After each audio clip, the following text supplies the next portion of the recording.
बौद्ध जिलापाल विभूतिभूषण नायक कंटामाल ब्लॉकर विभिन्न स्वास्थ्य केन्द्र परिदर्शन करी निर्माणाधीन स्वास्थ्य प्रकल्प गुड़िकर अग्रगति तथा निर्माण हो सारिथिबा अनुष्ठान गुड़िकर कार्यकारिता संपर्क में समीक्षा करथिले।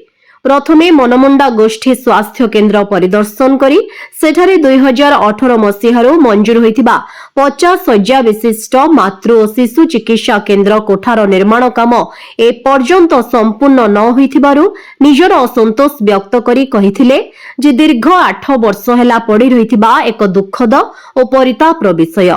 समस्त बकेया काम को तुरंत सारी स्वास्थ्य विभाग को हस्तांतर करने को कोठा निर्माण दायित्व रे थिबा पूर्त विभाग अधीक्षण जंत्री को निर्देश देथिले। सेहीपरि पलसागोरा स्थित प्राथमिक स्वास्थ्य केन्द्रर नूतन कोठार कार्य को धार्य समय मध्यरे संपूर्ण करी हस्तांतर करने को ठिकादार को निर्देश देथिले। एहासह कंटामाल गोष्ठी स्वास्थ्य केन्द्र परिदर्शन करी रोगी मानक सह आलोचना सह ओमसा द्वारा आहूत डाक्तरों समूह धर्मघट बेले आवश्यक स्वास्थ्य सेवा किपरि प्रदान करा जाउछि ताहार पर्यवेक्षण करिथिले।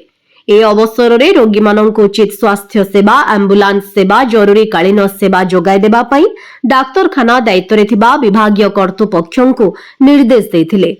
जिलापालଙ୍କ ଏହି गस्त ସମୟରେ जिलापालଙ୍କ सह डॉक्टर महेंद्र साई डॉक्टर समोहिनी सुधा जातीय स्वास्थ्य मिशन रो जिला प्रकल्प प्रबंधक गिरिजा प्रसाद मिश्र अतिरिक्त जंत्री राधाकृष्ण मल्लिक प्रमुख उपस्थित थिले।